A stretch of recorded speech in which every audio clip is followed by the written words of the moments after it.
This is part 3 of buying my 2004 Terminator Cobra. If you guys didn't see part 1 or part 2, I'll put links to those up above for a card, and also I'll have a link down in the description for both of those videos. There's a lot of stuff that happened before this part being part 3, so if you haven't seen those, go and check those out as well. I took delivery of my 2004 Cobra on August 13th, 2020. It was a Thursday. It felt as though that day was never going to arrive if you recall events of part 2 of this video series. I had a friend that came over. She was going to help me go pick the Cobra up. When I talked with the driver for the delivery truck driver, he stated that he could drop it off really, really close to my house, which was a tremendous help.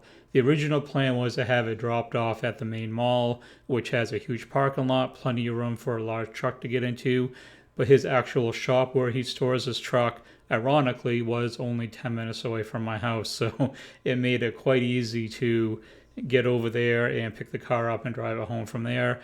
The other concern was that I had never driven this car at all before, and I didn't want to be having to drive it a long distance to get it back home, so only being 10 minutes away was really lucky on my part. Considering all the events that happened before with all the problems, it was nice that something went in my favor for this whole buying process.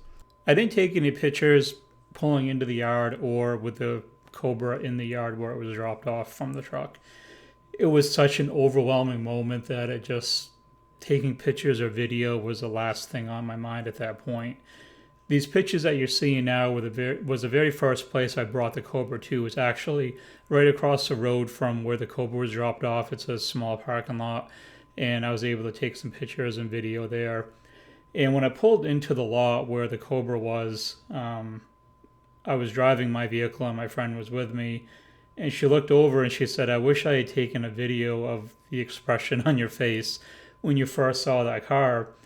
Because I kind of went around, it was a small dirt road going into the lot where the vehicle was, and I turned that corner and the car was just sitting there, completely slammed down on the ground with the suspension that it had, and I was like, holy shit, it's a Terminator Cobra, and it's there for me because I'm taking it home with me, which, I think at that point through this whole buying process, none of it really hit me until I actually saw the car in person.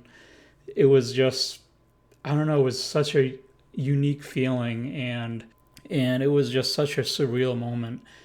And he handed me over the keys, and I started the car up, and it was so amazing. And I drove it literally it was a few hundred, probably a couple hundred yards from out of the lot across the road over this parking lot. And I realized that the channel is much bigger now than it was when I first started doing videos on this car. So what I'm going to do now is insert part of the video that I did when I first took the car the very first day. This is unedited video. This is the raw video that I had saved. And I'm just going to put this in and let it play. And then after that, I'll do, kind of how the car has gone as far as how I really wanted to build it when I first got it to how it is now. Have I followed that path the way I wanted to? Have I deviated from it? Things like that. And like I said earlier, this is the actual video. I haven't added any additional music to it or any other voiceover stuff. This is the raw video footage that I had when I recorded it, so I'll play that portion for you guys now.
So I just got done cleaning it.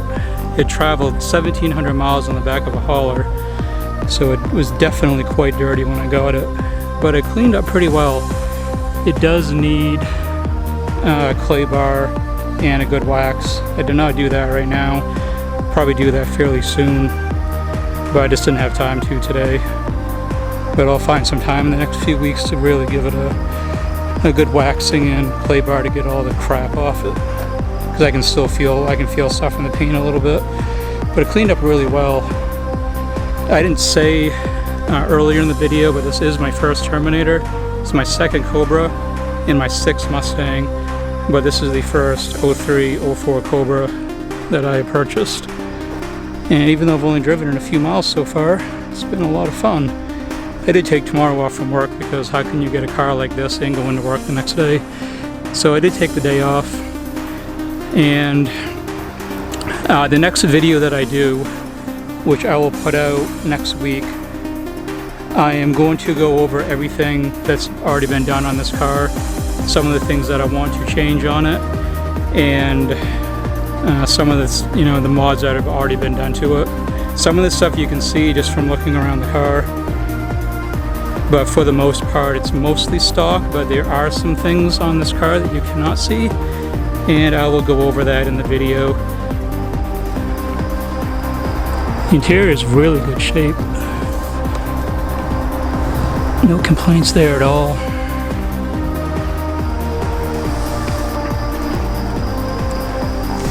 I think this is going to be quite a fun car to do a lot of content in, so I'm looking forward to it. So stay tuned for next week's video. I'll go into all the details about this car and what I want to do to it, the end goal that I have with it, and everything else about it.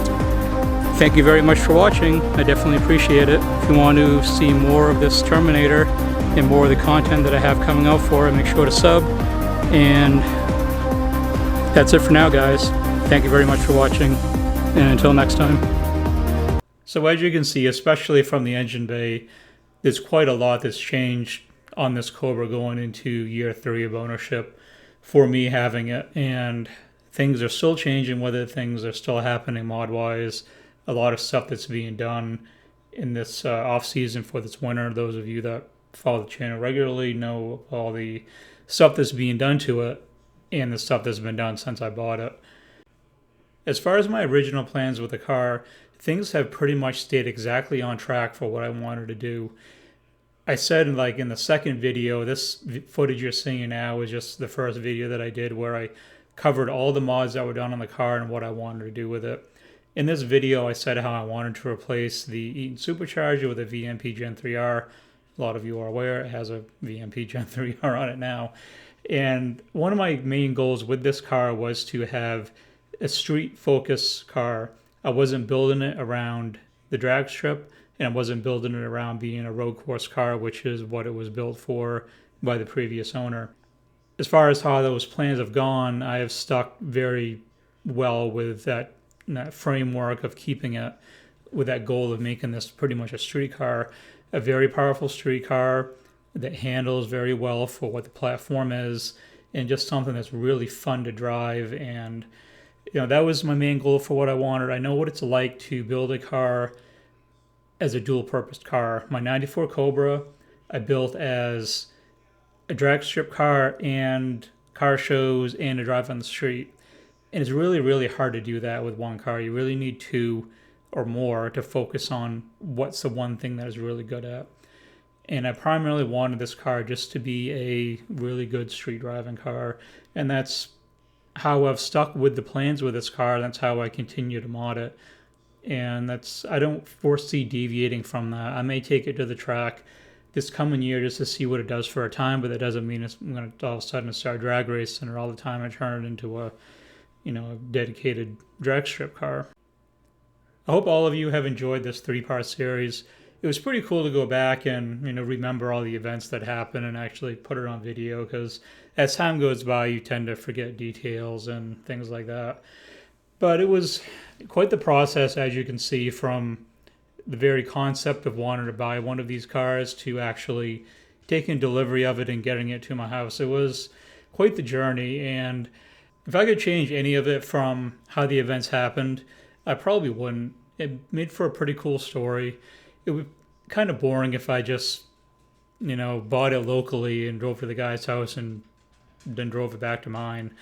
It wouldn't make for much of a story, so, this was pretty cool buying process for me. If I ever buy another one of these, I hope it's a little less involved. I wouldn't want quite the journey that this one took to get it, but it was cool that it all went down this way, and I don't regret any of it. It was a really nice process, and I hope that all of you did enjoy the series. And like I say in a lot of videos, there's a lot more stuff coming up with the Cobra for the summer. A lot of cool stuff I'm going to do with it, so I look forward to bringing you all of that content and the new mods with the car once they're done and I get it back for the springtime to enjoy another full summer with the car. Thank you all very much for watching. If you're new, feel free to sub. It really does help the channel out quite a bit. And if you enjoyed the video, feel free to throw it a like. But above all else, thanks for watching.